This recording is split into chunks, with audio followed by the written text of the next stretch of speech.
Good morning, good morning everyone. This is Professor Vincent Torre Bongolan. Nitong mga nakaraang linggo ay uminit at talaga namang napag-usapan sa publiko ang naging paglabas at naging pahayag ni alias Rene o kilala sa tunay nitong pangalang Michael Mauricio. Okay? Una po nating narinig si Michael Mauricio aka alias Rene sa Senado. Noong panahong iniimbestigahan po si Pastor Apollo Kibuloy at ang Kingdom of Jesus Christ.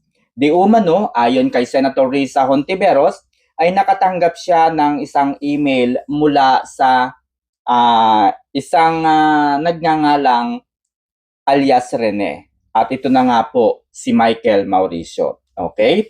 So kinumpirma na rin po ni Senator Risa Hontiveros na ang taong humarap sa Senado noong 2024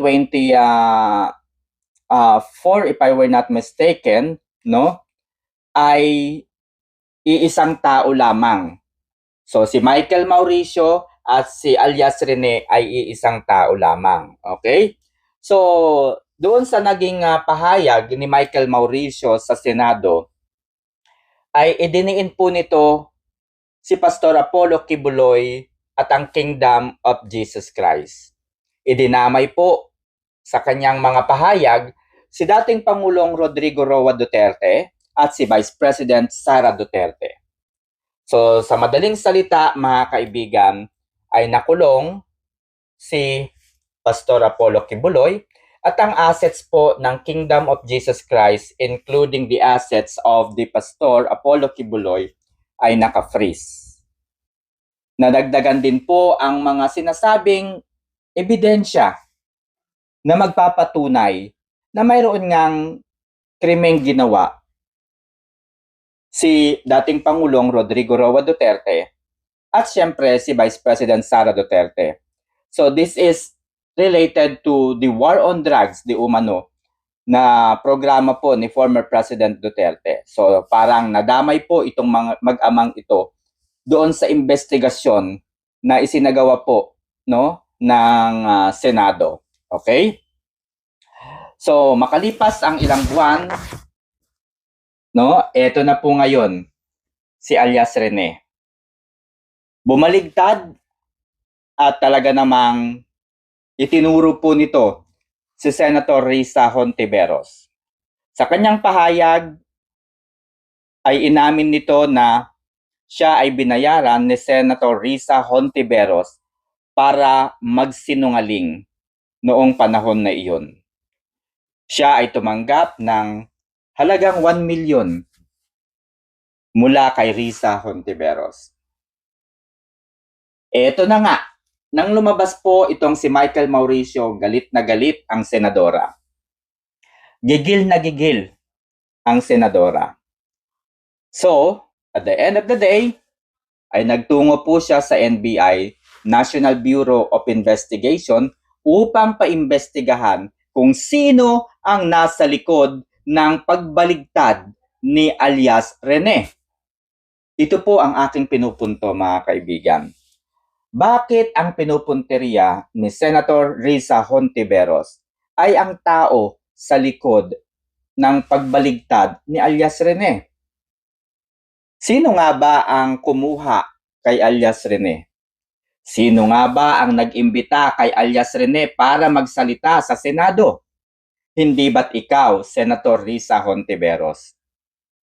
Kung sa tingin mo ay nagsisinungaling itong si alias Rene, dapat wala kang pakialam doon sa tao kung sino man yung iniisip mong dahilan kung bakit bumaligtad itong si alias Rene. Diretsahin mo, kasuhan mo, diretso itong si alias Rene. Ngayon, pagdating po doon sa mga vloggers, yan, naniniwala na po ako na hindi mo pwedeng idemanda, ireklamo ang mga vloggers because we as a Filipino, as a citizen of the country, kami po ang dahilan kung bakit ikaw ay nandyan sa Senado. And we deserve to know the truth. We deserve to know kung ano ang totoo. Therefore, patunayan mo sa amin, sa mga botante, na ikaw ay inosente, na hindi mo binayaran si alias Rene para idiin si Pastor Apollo Kibuloy, si dating Pangulong Duterte at si Vice President Sara Duterte.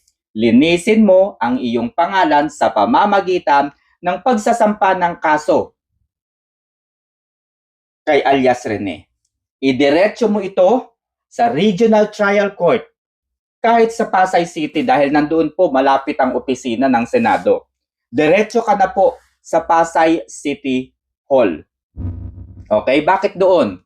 Kasi nga kung napakinggan po ninyo yung naging pahayag ni alias Rene, lagi po silang merong meeting kasama ang ilan sa mga taga DOJ, Department of Justice. Kasama po doon ang taga NBI. Kasama po doon ang ilan sa mga kung sino man yung mga tauhan ni Risa Hontiveros. Narinig po natin yan mula sa bibig mismo ni alias Rene. So kung magrereklamo ka sa NBI, there might be conflict of interest. Dahil binanggit po ni alias Rene na kasama ang NBI sa tuwing nagmi-meeting-meeting kayo o nagpupulong-pulong. So, I would suggest na diretso ka na po sa Pasay Regional Trial Court. Magsampa ka doon ng iyong reklamo. Magsumite ka ng complaint affidavit at samahan mo na rin ng Certificate of Non-Forum Shopping. Okay? Alam ko naman na yung iyong public announcement, no, yung iyong press conference or press briefing na sinasabi mong kasama sa inireklamo mo, itong sina Attorney Trixie Cruz Angeles, iba pang mga vloggers, no? So, sino-sino po yun? Mga yon, Tio Moreno, lahat po ng mga vloggers. Alam ko naman na iyon ay pang sensationalized lamang sa issue. Ibig sabihin, hindi po yun ang totoong complaint ninyo sapagkat inilabas na po ni Attorney Libayan yung iyong complaint na isinabmit sa NBI. Wala po doon ang mga pangalan ng iyong mga binanggit na mga vloggers and influencers. Ang mga nandoon lamang daw, ayon kay Attorney Libayan, ay si alias Rene. Okay? So ganito po yung posibleng nangyari dyan. Meron pong nagkomento sa akin, sa aking YouTube channel. Sabi nung nagkomento, hindi mo ba nakikita, Prof, merong ebidensya itong si Senator Risa Hontiveros. May mga hawak siyang ebidensya, may mga email thread na magpapatunay na humingi ng tulong itong si alias Rene kay Risa Hontiveros. Ganito lamang po yan, mga kaibigan. Halimbawa, ikaw, o halimbawang si Pedro, ay si alias Rene. Para din itong katulad nung nasa pelikula, di ba? Kikidnapin itong taong ito. Pag nakidnap na, ano po ang gagawin? Sasabihin doon sa taong kinidnap, tawagan mo yung pamilya mo gamit yung cellphone mo. So, siyempre, yung kinidnap nila, tatawagan yung pamilya nila, di ba? Ayan, tatawagan. Mama, papa, ganyan, kinidnap po ako. Ito po, kausapin po ninyo yung kumidnap sa akin. O, siyempre, yung kidnapper, sasabihin niya, hawak ko ngayon ang inyong anak. Di ba? So, possible po na ganon. So, halimbawa, ang nangyari kay alias Rene, kinidnap si alias Rene. Alias Rene, ano ba ang iyong email address? Kunwari, mag-send ka sa akin ng email address, humihingi ka ng tulong. Di ba? Ito, ano ba yung email address mo, Rene? O, ito yung sabihin mo sa email, ha? Gumawa ka ng email, ganito yung sabihin mo, tapos, ito yung email ko, dito mo ipadala. Okay?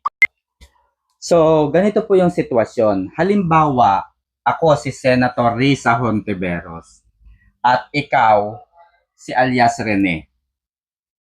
Kinidnap kita, hinuli kita, kinausap kita, pinangakuan kita na babayaran kita ng 1 million pesos. Okay? So ganito po ang sasabihin ko sa'yo. Ano ba yung email address mo? Ito po yung email address ko. I-send mo nga itong email na ito sa akin. Dear Senator Risa Hontiveros, ako po ay bla bla bla bla bla bla bla bla bla. Diba? Tapos, meron na kaagad email si alias Rene. Oh. Posible ba na mangyari yung ganon? Yung tao na binayaran mo ay talagang si alias Rene nga yung nag-send ng email. Totoo nga na yung email na yan ay kay alias Rene nga. Totoo nga na yung email na yan ay si alias Rene ang sumulat at nag-send ng email. Pero ang tanong dyan mga kaibigan, yan ba ay personal na sinend ni alias Rene sa email ni Senator Risa Hontiveros? O yan yung sinasabi natin na kinausap mo si alias Rene, pinangakuan mo ng 1 million, mag-send ka ng email sa akin na kunwari humihingi ka ng tulong. Bakit sa tingin po ninyo posible na mangyari yung ganyan? Dahil ako po mismo ay mayroong reklamo sa Senado. Meron po akong inirereklamo sa Senado. Ito po yung New Sitaw Corporation. Na-scam po ako kasama ang more than 50,000 na mga Pilipino. Na-scam po ng New Sitaw Corporation. 5 beses akong nagpunta sa opisina po ni Senator Risa Hontiveros. 5 beses po akong nagpunta sa Senado. Hawak-hawak ko po yung complaint affidavit. Hawak-hawak ko po yung complaint affidavit. Nakausap ko mismo yung tao, yung lalaki, doon sa bungad na pinto, no, ng opisina ni Senator Risa Hontiveros. At inirerekomenda ko, sinasabi ko na meron akong idinudulog na problema kay Senator Risa Hontiveros. Baka matulungan niya kami. 18 billion pesos yung expected amount of money na na-scam sa amin. So bukod po doon sa actual na papel, complaint affidavit, meron din po akong email sa Senado. Meron po akong email sa Senado. Ito po yon, pakita ko sa inyo.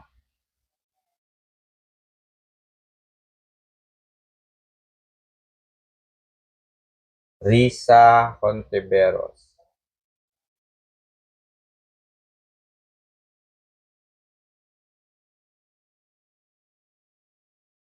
Ito po, oh.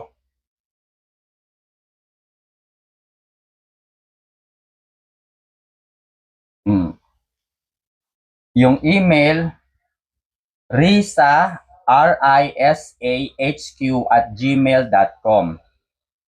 Ito po, nag-reply po si Senator Risa. Good day, this is to acknowledge the receipt of your email. Your message has been forwarded to our legislative unit. Thank you. Office of Senator Risa Hontiveros, 527 GSIS Building, Financial Center, Macapagal Boulevard, Pasay City.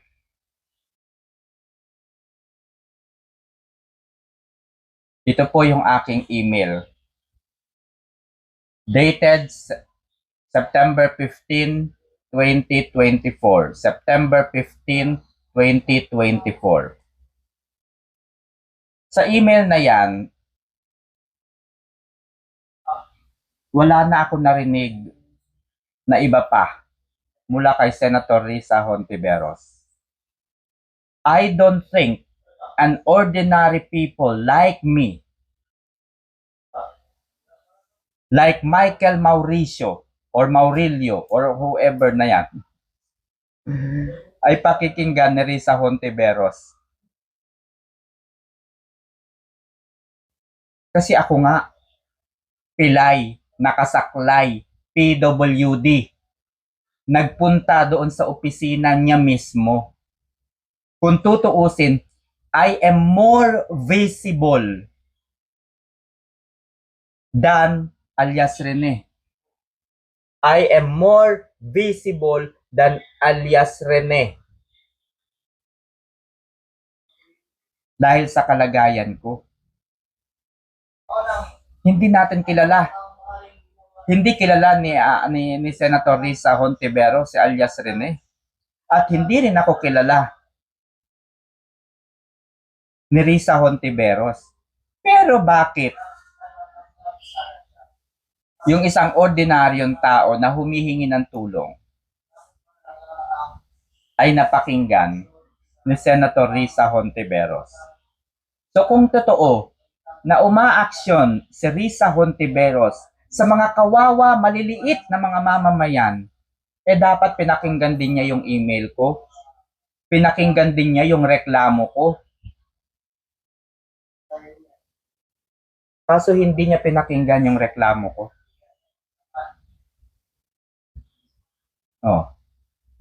Sa tingin po ba ninyo? Kayo na po yung bahalang humusga. I-try nga po ninyong mag-send ng email kay Risa Hontiveros. Pinagbigyan po ba niya kayo? Pinakinggan po ba niya kayo? Hindi. Hindi niya kayo pinakinggan. Bakit? Anong makikita niya sa akin?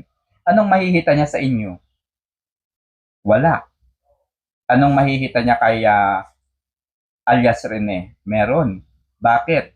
Masisira ang pangalan ni Pastor Apollo Kibuloy, ni Duterte. Yun po ang dahilan. So there is also a possibility. Okay, dalawa pong bagay yan. Meron pong posibilidad na maaaring totoo ang sinasabi ni alias Rene laban kay Risa Hontiveros. Maaari rin naman pong totoo ang sinasabi ni Senator Risa Hontiveros na si alias Rene ay binayaran ng kanyang kalaban para sirain yung kanyang kredibilidad at magandang trabaho. So para po masagot yan, ilabas mo, Risa Hontiveros, yung mga vloggers. Wala po yan sa kwento kasi gamitin mo, maging pabor man sa iyo si alias Rene, andyan po yung mga vloggers. Kampihan ka man ni alias Rene, yakapin ka man ni alias Rene, purihin ka man ni alias Rene, nandyan ang mga vloggers. Nakatingin, nag-oobserba, pinagmamasdan ng iyong mga galaw. Siraan ka man ni alias Rene, nandyan ang mga vloggers. You cannot control the people. Because we are the one, kaya ka nandyan sa Senado.